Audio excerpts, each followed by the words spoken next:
So, maayong adlaw sa inyo ang tanan, no? Mga kakugi. Another day, another vlog. Karang mahigayon na mga kakugi. Nimbali ko rin og sagka sa akong sagingan. Kay sige kaingon na ako mga kakugi.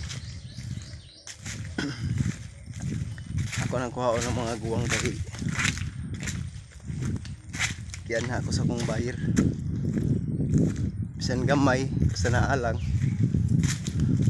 Mayo na lang na. Manugan. Kapalit kong bugas. So naabot na gugo din yung mga kakugi. Sumaon no. Ako sagingan diri. Akong gipakita sa inyo. Mao ni siya din mga kakugi. Ako lang nagbataw-bataw ron din kay wa mo kuyog ako mga sakop.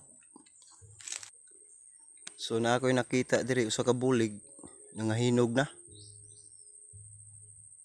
So ako lang gyapon ning tub-on kay basig na ako'y madaan may na lang na luto-lutoon ako kay makasapar-sapar man lang ni sa mga kahidlaw ba. Kinamay panahon mga kakugi nga hidlawon kita og kaog saging. So kung naay mabili na ni tub-on ko ni ron, dalhon ko ni. Pero magpakita ko ani videohan ko ni kung tuwa na sa balay.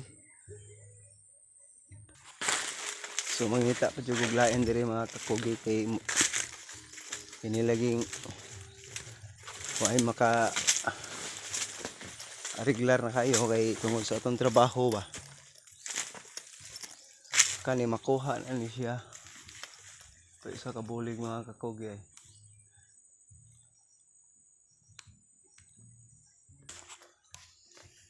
Di apo do.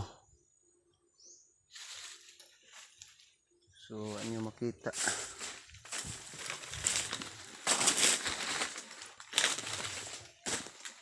Ako ning kuhaon mga kakugi kay sayang kayo langgam ray magkaon ani.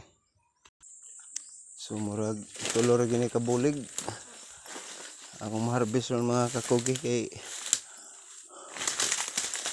may mga guwang na daghang mga ipanghimusuan ako.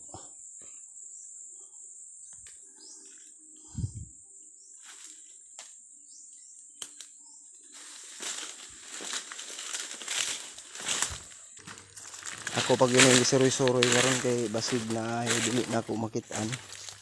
Sayang na lang lagi pod o naapod mga kakugi nangahinog na.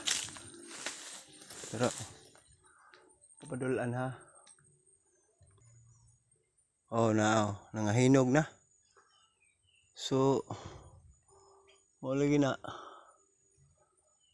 Tagsa na lang kayo kung makasagka diri sa ibabaw. So nahitabo gyud nga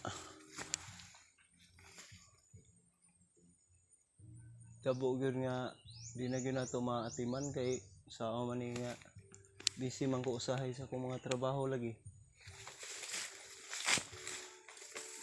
So hangtod dinhin lang ko to mga kakugi. Kay ako na ning nguhaon kay medyo hapon-hapon naman pod. Kay basin niya hinuon og malit ko og kuha sa ko ang anak. So abang-abang lang mo sa sunod nga higayon kung unsay mga